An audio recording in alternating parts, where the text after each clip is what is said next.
fas yéene waxtaan ak askanu Ndelle ci wàllum feebaru hépatite B. du nuyu kilifa diine ak kilifa aada yi fi nekk yëpp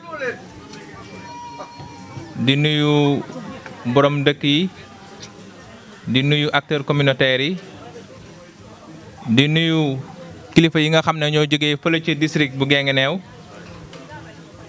di nuyu également képp koo xam ne liggéeykat nga fii ci poste de santé bu Ndelle jiital ci ICP Mamadou Mactar Ndiaye ak kim ci àndal di sage-femme bi madame Kane ak ñëpp ñoo xam ne ay personnel lañ nekk fii ci poste de santé bu Ndelle fas yéene waxtaan ak askanu Ndelle ci wàllum feebaru hépatite B. feebar boobu nag di hépatite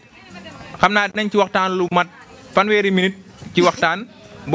également dinañ may lu mat ñaar fukki minutes yoo xam ne dinañ joxe kàddu gi ku am looy laaj nga laaj ñu tàggatoo ci fukki minutes muy waxtu. ci feebar boobu nag dinañ ci waxtaanee ci kàllaamay kocc lan mooy feebar boobu bi ñu ko doon tekki pour que nit ñi xam feebar boobu fan lay dal ci doomu aadama bi mais également dinañ wax feebar boobu di hépatite nan lañ koy wàllante suñu biir. parce que feebar bu fekkee dal na kenn kese xëy na bu fekkee faj na ko mu teel koo faj du am jafe-jafe mais bu fekkee dañuy wàllante suñu biir day doon jafe-jafe kon dinañ wax feebar boobu nan lañ ko mën a wàllantee suñu biir. dinañ wax aussi yan ñooy màndarga feebar boobu bu dalee nit nan lañ koy xàmmee ndaxte loolu dafa baax pour nga mën a xam ne diwkat am na feebar bi pour mu teel dem hôpital. parce que bépp feebar boo xam ne teel nga koo faj day lay gën a yaxanal sa poos waaye également day tax bu mu la jural complication ay jafe-jafe yoo xam ne dina la indil jafe-jafe yu mag ba sax indi ci ndetteel. donc loolu dafa nekk lu am solo pour nga xam mandarga yi ndax nga mën a indi si bopp wala balaa ñu laa indi. mais également dañ leen wax nan la ñuy def ba mucc ci feebar bi parce que feebar xam ko baax na waaye xam ni ngay def ba mucc si da ci ëpp solo lool. feebar bu nekk nit war na mën a xam nan laa mën a def ba mucc ci feebar boobu. donc loolu moom mooy waxtaan bi mu nekk waxtaan boo xam ne dañ koy tënk ci ñeenti pàcc. hépatite B nag buñ koy wax ci kàllaamay kocc mooy feebar boo xam ne dañ koy tuddee infection gaañu boo xam ne dafay laal foie bi. foie nag moom la ñuy wax res bu fekkente ne gaañu boobu wala infection bi wala tëccu bi dafa laal fi nga xam ne moom la ñuy wax res bi foofu loolu la ñuy wax hépatite. mu am hépatite yu bari bi ci gën a doy waar gën a sonal askan wi moom la ñuy wax hépatite B. am na hépatite C am na hépatite A mais B bi moom. boobu moom moo gën a solal askan wi moo tax ñu tànn ko jukki ko ñu nar cee waxtaanee kon loolu mooy ci kàllaamay kocc hépatite B. léegi nag mu des ñu waxtaanee nan lañ mën a def ba wàllante feebar boobu. feebar boobu mën nañ ko wàllante ci anam yu baree bari bi ci gën a ràññaliku bokk na ci feebar bi mën nañ ko wàllante ci wàllum deret boo xam ne dangaa dagg sa bopp keneen dagg ci. par exemple ngay yor daggeekaayu we moo tax daggeekaayu we dafa ne war a nekk loo xam ne lu personnel la maanaam kenn ni dong moo ko war a jëfandikoo.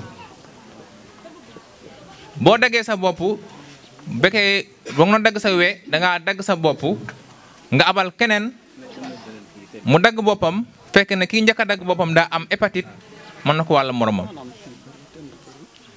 bu fekkente ne danga doon togg nga dagg sa bopp ci paaka bi ngay daggee soble keneen jël ko dagg boppam bu fekkee amoon nga feebar hépatite mën nga ko wàll. ba ci bu fekkente ne ba ngeen gisee bu njëkk ba daan nañ utiliser benn seringue di piqûre nit ñi waaye léegi benn piqûre bu ñu ko piqûree nit dañuy sànni seringue bi. moo tax des fois ñi nga xam ne dañuy piqûre seen fas yi bi ngeen ñëwee ci njaay ngeen ko may ma seringue ma piqûre sama fas bi su bañee nekkul njaay daa bon waaye day bañ seringue boobu xale yi for ko wala yéen ngeen yor ko ngeen jam seen bopp doo leen ko tey loolay waral bu ngeen ñëwee di ñaan seringue yu nga xam ne yu màggat la docteur bi day bañ fekk loolu la ciy bañ donc nga jënd seringue bu ñaar fukk bu bees moo gën ngay ñëw ci hôpital bi di ñaan seringue yi nga xam ne jëfandikoo nañ ko nga xam ne mën na la indil jafe-jafe yu mag bu fekkente ne nit dagg na ci am hépatite seringue boobu bu la jamee mën nga ci am hépatite ak yeneen sax bu ci mel ni sida ak yeneen yoo xam ne bu fekkee ki mu njëkk a jam am na ko mën na la ko wàll te nga xam ne hépatite nit mën na ko am te du feeñ ci moom fenn maanaam du mandargoo nee na du wanewu man mii di wax ak yéen sax mën naa am hépatite doo leen ko xam kon hépatite nekkul loo xam ne rek ni ku ko am rek jàkkaarloo moom nga xam ko am na yoo xam ne c'est asymptomatique maanaam du mandargawu kon lépp lu jëm ci wàllum deret ba ci nit ki nga xam ne day maye deret balaa moo maye deret nañ ko seggaat ko ba xam ne amul hépatite wala amul sida ñu door koo defal keneen donc lépp lu jëm ci wàllum deret jógee ci doomu aadama dem ci beneen doomu aadama mën na wàllante seen biir loolu mooy premier mode de transmission beneen moom mooy lu jëm ci wàllum sperme ñaar ñoo xam dañuy sëy bu fekkente ne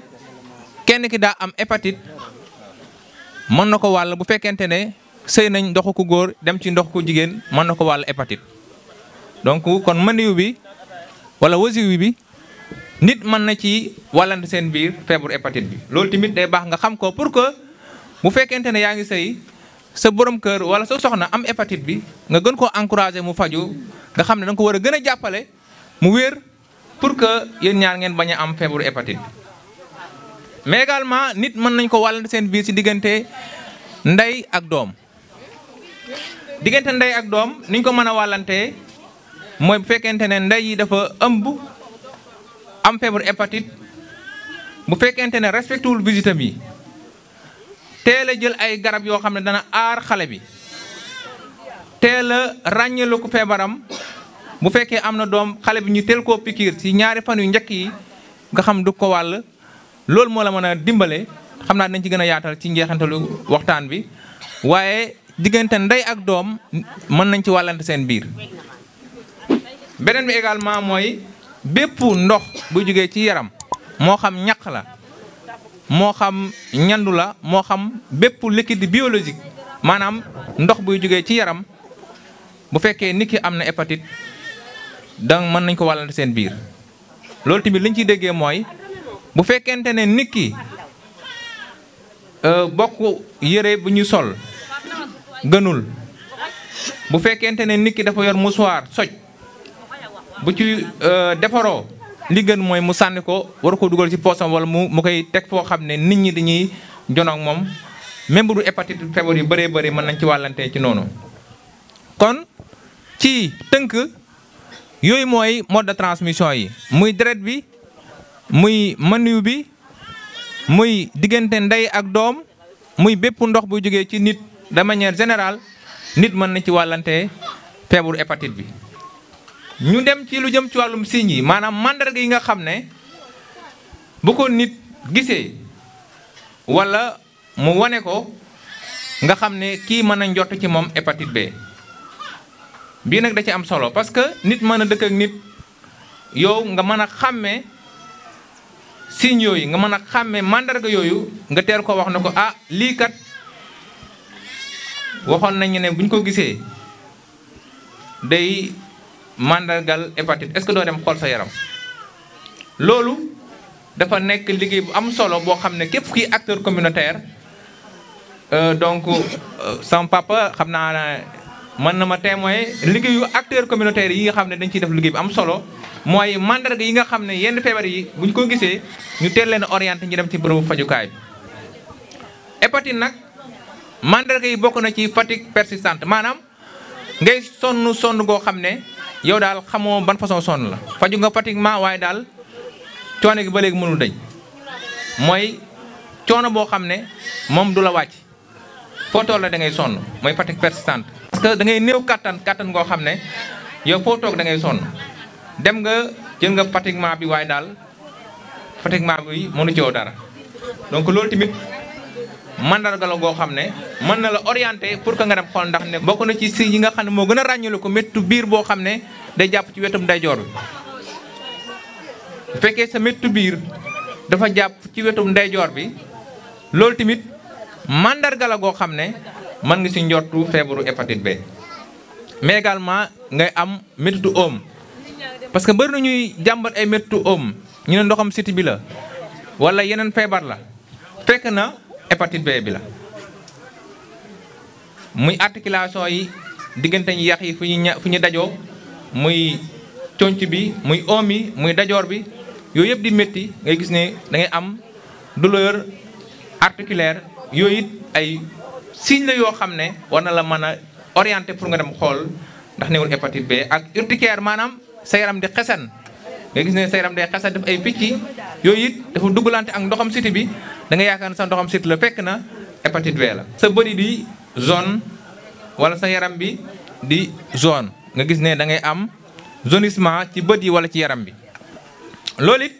mandarga la boo xam ne bu ngeen ko gisee war na mën a njotuloo doomu aadama pour que mu dem xool ndax newul hépatite B. donc loolu yooyu yëpp ay signes la yoo xam ne soo leen ko gisee ci doomu aadama war na mën a teel a dem xool ndax newul hépatite B. yu ci mel ni ndaje yu mel nii su amee nga xam ne occasion la pour que képp koo xam ne njort nga ci yow signes yooyu ñu wax nga dem ñu xool nga xam ne doo fay dara dañu xool ndax amul hépatite B. donc loolu kon ndimbal gënu koo rëy. beneen bi nga xam ne mooy dernier pàcc bi mooy prévention bi maanaam nan lañ mën a def ba mucc ci hépatite B bi. kon nga xam ne feebar bi lu mu doy waar am na nuñ mën a def ba mucc ci feebar boobu kon it loolu sant yàlla la. li nga xam ne moom lañ mën a def ba mucc ci feebar bi ci gën a ràññale ko bokk na ci la vaccination muy ñàkk yi da cee jël raw gàddu gi maanaam képp koo xam ne dem nga ñu xool amoo hépatite ñu defal la test amoo hépatite mën nga dem nga ne ko Njaay damaa bëggoon def ñàkk yi mu bindal la ñàkk hépatite bi bu dee ci mag la am na hépatite B adulte bu dee xale la dañ leen koy ñàkk duñ fay dara. moo tax weer bu nekk bu leen mos a caaxaanee ñàkk yi nga xam dañuy ñàkk xale yi parce que hépatite B bi sens bi ci xale yi am mooy boo juddoo rek dañ la koy defal mais également yeneen ñàkk yi nga war a jëlaat da ci àndaale mais bi nga xam ne nii 24 heures boo juddoo ci hôpital dañ la koy defal boobu loolu sant la goo xam ne képp koo xam ne yaa ngi amee sax ci doom ci kër xam naa loolu sax bëreetul mais bu fekkente ne dafa tombé nga am doom ci kër ga na nga dem ci hôpital ba yóbbu xale bi parce que am na ñàkk bu war a jël ci balaa ngaa yegg ci 24 heures yi maanaam balaa heure bi nga amoon doom di dellusi war na jël ñàkk boobu. kon loolu da lay dimbale pour que donte amee woo doom hôpital mais ñàkk yi fa war a jël rek war na tax boo amee doom sax ci kër ga donte loolu ñaanuñu ko yàlla parce que loolu léegi sax amatul peut-être bu dee am na benn la mais bu dee am na nga jël xale bi indi ko hôpital ñu ñàkk ko ñàkk boobu te ñàkk boobu hépatite B bi da cee bokk. kon bu jógee ci ñàkk yi am na lu ñu naan nga aaru ci wàllum sëy bu fekkente ne da nga jëfandikoo li nga xam ne moom mooy préservatif maanaam capote ñu naan ko kawas bu fekkente ne ki nga xam ne moom ngay jëflanteeg xamoo ndax am na hépatite wala amul hépatite wala xam nga ne am na hépatite nga bëgg a jëflanteeg moom te bëggam wàll mën nga jëfandikoo kawas moom mooy préservatif. yow am nga hépatite B nga nekk jigéen di wérul boo amee doom sa doom mën nga ko bañ a wàll hépatite B. même tamit muy VIH bi muy sida bi muy feebar bu bon bi nga xam ne nit ki mën na ko am faju ko doo xam ci moom ne kii am na ko ndaxte jotewul dara ak feebar jotewul dara ak dee feebar la dee la yàlla moo koy bind ci doomu aadama. nga xam ne kon nit ki mën na feebar nekk jigéen di wérul mu am doom te du ko wàllu doomam te loolu li la koy may mooy ngay dem say visite ñu xam sa statut sage-femme bi mën a planifier xam boo xale bi juddoo ñaari fan mu mën a defal ko ñàkk boobu. kon lii mooy waxtaan bi nga xam ne moom lañ bëggoon a wéccoo ak yéen ci wàllu hépatite bu fekkente ne am na ay laaj yoo xam ne ñeel na ci feebaru hépatite wala ci feebaru sida wala test yi nga xam ne moom lañu fiy def incha allah ci kàttanu yàlla ñu mën ci indi ay leeral ñi nga xam ne ñoo tawat yal na yàlla fëgg seen bopp di leen jaajëfal jërë ngeen jëf.